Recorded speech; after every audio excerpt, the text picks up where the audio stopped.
It's been over a month since my last mock draft 2.0. I honestly thought it was like a couple weeks ago that I released mock draft 2.0, but it's been over a month. So I am way past overdue for another mock draft. So that being said, here's mock draft 3.0. And with the 4th overall pick in the 3rd round, I have the Texans selecting Anthony Averett, corner out of Alabama.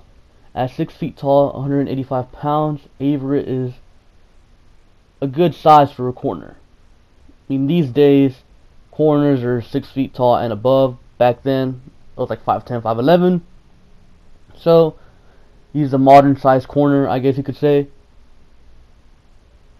And honestly, I'm not really a big fan of Alabama players ever because, I mean, the track record speaks for itself.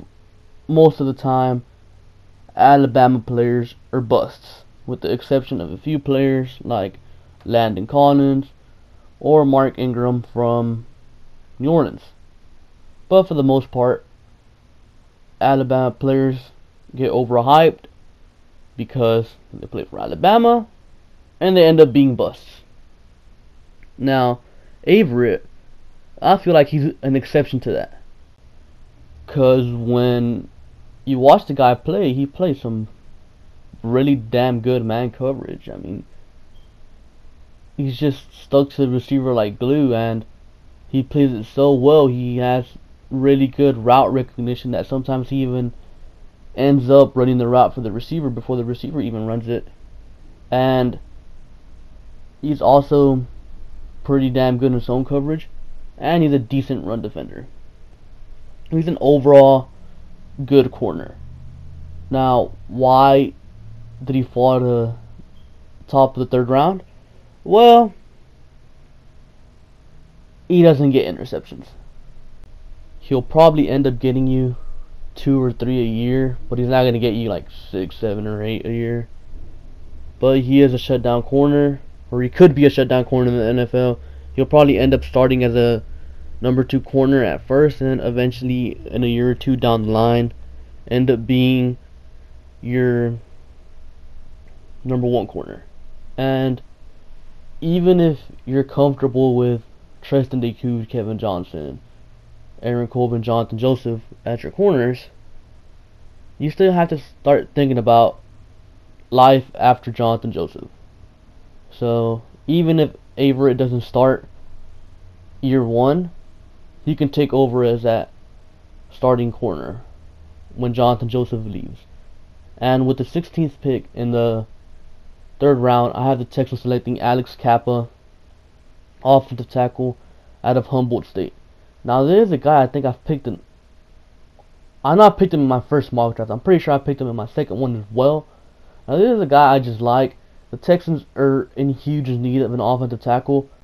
Alex Kappa can play both left tackle and right tackle, so if Julian Davenport struggles at left tackle, you could just put Alex Kappa at left tackle and see if he works out there. And if Julian Davenport doesn't struggle at left tackle, then you just put Alex Kappa at right tackle, because I don't trust Seantrell Henderson. I really don't. I don't think he's going to be that good for us. So the Texans are indeed in need of an offensive tackle, and Alex Kappa is a solid offensive tackle. The only issue with him is came from a small college, so there's going to be a huge curve in terms of who he played in college and who he's going to play in the NFL. So once he gets adjusted to that, he should be a solid NFL starter for years to come. Could he be a day 1 starter? I don't know. It's tough because, again, I said the talent gap between small college and NFL is pretty huge, so he has to overcome that first. And with 34th pick in the 3rd round, I have the Texans selecting Lorenzo Carter, outside linebacker, out of Georgia. Now, this one came to me a bit as a surprise because Lorenzo Carter is listed as a late 2nd, early 3rd type of guy, but when I do mock drafts, or when I make a video about a mock draft, I do a bunch of mock drafts to see if, players consistently fall there, and Lorenzo Carter fell there, I'd say around 6 out of 10 times, fell to this spot. So, it's really surprising, because Lorenzo Carter is going to be good from day one. Lorenzo Carter does an excellent job setting the edge. He stops the run. If you put Lorenzo Carter right there, nobody's running outside. Like, he can shut that shit down immediately. And he would do so much for the defense because, as we all know, Clowney plays better with his hand on the dirt. So bringing in Lorenzo Carter, you could just put Lorenzo Carter outside linebacker opposite Whitney Merciless, and you move Clowney down to the D line. So you have Watt and Clowney and DJ Reader on the D line, while Merciless and Lorenzo Carter come from the edge. Now, the reason Lorenzo Carter is projected as a late second, early third, is because he's a decent pass rusher at the moment. He can develop into a better pass rusher, but as of right now, he doesn't have all the pass rush skills yet. And I totally think he can get them. And another thing about Lorenzo Carter is he's a perfect size for a Romeo Crennel linebacker. 6'6", 250 pounds, 34-inch arms. The guy would just be an absolute stud with the Texans. And all of a sudden, the Texans would have, without a doubt, the most talented front seven in the league. Just adding Lorenzo Carter. And with the third pick in the 4th round, I have the Texans selecting Kaiser White, safety out of West Virginia. If you heard of the bust Kevin White, the wide receiver for the Bears, this is his brother. The difference between Kaiser White and Kevin White is Kaiser White is a good football player. Kevin White is a good athlete. There's a difference. So don't worry about, them being brothers, because Kaiser White is actually good. He's what you want in safety. He can cover, he can defend the run real well, and he can cover tight ends if we really want him to be that guy. So he could play box safety, he could play deep safety. He could just really do it all. I think he could be a day one starter. Not sure if to start him day one, but if anything, in year one, he'd be really good depth, and he can also play some special teams. Again, not extremely fast, but he does everything so well that he could be a solid NFL starter from day one and eventually develop into a pretty damn good starting safety. So far, we got Anthony Averett, Alex Kappa, Lorenzo Carter, and Kaiser White. 4 players that could eventually develop into starters, and I'd say most of them could even be day one starters. So without having a 1st or a 2nd round pick so far, I'd say we're doing pretty good. And we don't have a 5th round pick, so with the 3rd pick in the 6th round, this one might shock some people, and I just had to make this pick. I just couldn't pass it up. I picked up Michael Dixon, punter out of Texas. And I know what you guys are thinking. Sticky, you're drafting a punter? Yeah, I'm drafting a punter because this guy's not just a punter. He's a weapon. I'm talking about a guy that can kick out of his own end zone and set up the opponent in their own territory, like deep in their own territory. So we gotta start thinking about life after Shane Lechler. And Shane Lechler, yes, he's still good, but he is getting older, and when you get older, eventually leg strength does fade away, slowly but surely. And last year there was a little dip in Lechler's production. He wasn't as good as he was in years past, but he was still well above average. And we could still stick with Lechler one more year. What I suggest is you stick with Lechler this year and IR Dixon for a year, like a pretend injury, how we kind of did to Fairbairn. So you do that. So you pretty much stash him away in IR, and then after Lechler's contract is up next year, in comes Dixon to be our franchise punter. Because this guy is just not a punter, dude. He's a weapon. Trust me. I usually wouldn't draft a kicker or a punter in the draft, but this guy is the exception.